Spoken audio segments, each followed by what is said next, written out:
Hello and welcome to the France 24 interview. Our guest today is Ilya Ponomarev. He's a former member of the Russian parliament who lives in exile in Ukraine, and he is now the political representative of the Freedom of Russia Legion, a paramilitary group of Russian volunteers which has been involved in a military raid across the Russian border this last few days. He joins us from Kiev. Thank you very much for being with us. Thanks for having me. Hello. So earlier this week, your group, alongside the so-called Russian Volunteer Corps, claimed that it had liberated several villages and areas in the Belgorod region. And the Russians are claiming that those forces have been crushed, 70 at least of its fighters killed, and the attackers repelled. What is the situation right now? As far as several hours from now, I think that one of our main achievements, not the main achievement, was that we had nobody killed in action from our side, and I think it's very important. We didn't lose a single soldier, yes, indeed, it's a joint operation between the Legion, Freedom of Russia, and Russian Volunteer Corps, and they right now controlling already more than 40 kilometers wide stripe alongside the Russian-Ukrainian border and are advancing inside Russian territory. So you're saying what Russia is claiming, that they have crushed this offensive, is absolutely wrong, that on the contrary, those forces are making progress inside Russian territory? Exactly. And they totally staged and faked information about their successes. They put some other armored vehicles and made a video of them. But it was very quickly revealed by our guys that the painting on those vehicles was all wrong, that we are using the different type of camouflage. So it's not our vehicles. Where did they take them from? We don't know. But so it's all, movies, cartoons that Russian propaganda so likes to produce these days. How many troops are there inside Russia from your group and the other group? And what is the goal of the operation? If you're saying you're making progress, I assume you have an objective, a military objective. We do not disclose the number of people and their equipment. I can say just altogether, the Legion is made of 4 battalions and Russian Volunteer Corps is another battalion. So their total capacity is 5 battalions. A lot of equipment they have captured already there on the ground. In terms of the objective, obviously, the objective is to liberate Russian territory. That's the main objective, and to wave this white, blue and white flag, like the one behind me, the flag of Free Russia, so that our country starts to get liberated, and this is what we have achieved already. The second thing is to promote the idea of resistance among Russians. Primarily, obviously, armed resistance, to get more volunteers to join our ranks, to join the resistance movement, which is right now on the rise in Russia, to inspire Russians, to show them that the liberation is near. And thirdly, the objective, obviously, has a military aspect. Right now, our guys are creating demilitarized zone between Russia and Ukraine. And also, it's a major diversion of military forces from Ukrainian front lines. And that's a significant help towards coming Ukrainian offensive.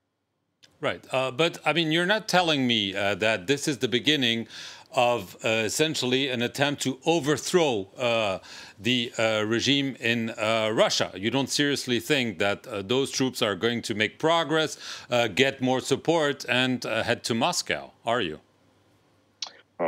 Eventually, that's the plan. Maybe not this very time, but I think that the ultimate attempt to overthrow a Russian regime was started by Vladimir Putin in February 2022 when he attacked Ukraine. That was the final countdown that he has initiated. And yes, at the end of the day, it would end with just one outcome. Our guys will be in Moscow and Putin will not be in Kremlin. The Kremlin, you just mentioned, the spokesperson for the Kremlin, Dmitry Peskov, described the attackers as, quote-unquote, Ukrainian militants, saboteurs. Ukraine denies its involvement, but obviously those volunteers, quote-unquote, have been trained, equipped by Ukraine, and they must have received a green light from Ukraine to launch this operation. Green light, obviously, yes, because both troops, they are part of Ukrainian military. They are part of international legion, which is in turn is part of Ukrainian military structure, armed forces. But one thing is the green light, another thing is organizing, assistance, and steering the operation. None of this has happened. Not a single Ukrainian soldier has entered Russian soil. It's a totally autonomous operation by Russians inside Russia. And that's why they are not bound by any obligations that Ukraine is taking in front of international community. We came to liberate our land. Right. You also have claimed to have been in touch with members of another group known as the National Republican Army as they were plotting targeted killings inside Russia. One last August killing Daria Dugina, the daughter of Alexander Dugin, one of the ideologues of the regime. Another, more recently, killing a prominent military blogger, Vladimir Tatarsky. Do you agree with those targeted killings? Because Russia claims that you're promoting terrorists. You're proving them that it's true. No, the other way around. We are conducting a counter-terrorism operation. The terrorist state is Russia.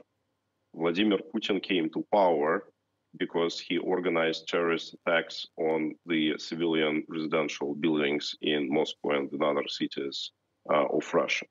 He is systematically harassing and murdering his political opponents, as we very well know. Right now, he is terrorizing Ukraine, and he has officially been recognized by international community as the leader of terrorist state, and he himself is a wanted criminal by international court in The Hague. So what we are doing, we are attacking the key people of this regime. It's key ideologists, it's key propagandists, it's key organizers, it's key financiers, it's key government officers, it's key military personnel.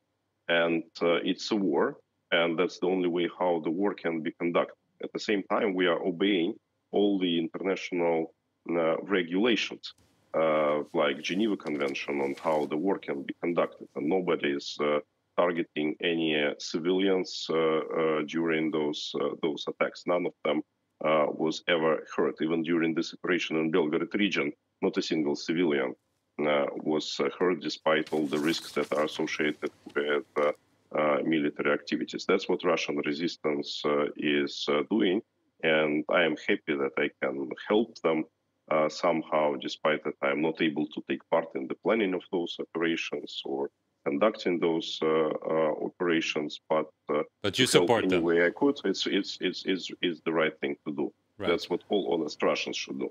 Right. What about the drone attack on the Kremlin? Was it just made up, or was it a true attack? No, it was made up. It was a real attack, obviously.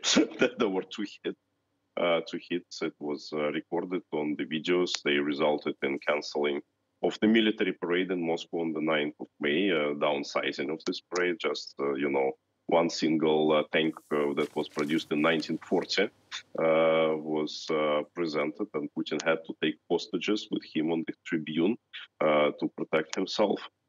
So I think it was a very effective attack, and obviously it was also conducted by Russian resistance. Right. Last issue, Evgeny Prigozhin, the head of the Wagner Group, he's been talking a lot, obviously, in Bakhmut during this dreadful battle, but also challenging the Russian leadership. Even there were reports that he was in touch with the Ukrainian authorities. What exactly is he doing? Is he a puppet of Vladimir Putin, or maybe a rival, and as such, an indication that the regime might not be as strong as it claims? He is Vladimir Putin's servant. That's to be exact who he is. And he's a business person. He's making money. And he doesn't want to go to hell and die with Vladimir Putin. He is a clever man. He understands what's going on, and he understands the real situation on the ground, in the military, in the security establishment. So I think that his objective right now is to get kicked out of the fighting. He wants to resign. He wants to be able to divert his attention back to Africa, where he is making money by providing military services for local tycoons and different conspicuous persons. But at the same time, he wants to live as the person who was victorious, so that he can anytime return if the situation changes. Right. Well, this begs my last question. If he is the person you describe him to be, could he be a potential ally of the resistance that you're trying to organize from Kiev? No, I don't think so. He's too dirty. He is dirty, his hands are covered in blood, and most importantly is that his motivation is not about changing Russia. His motivation is about making money. And the exact objective of our activities is to get rid of such people like him. No, I don't think that he would be a factor of the change at all. I think that by the time when we'll be in Moscow, he would be somewhere in Africa or in Asia, and then it would be a long international procedure to extract him out. Ilya Ponomarev, I want to thank you very much for appearing here on the France 24 interview from Kiev in Ukraine, and thank you all for watching it.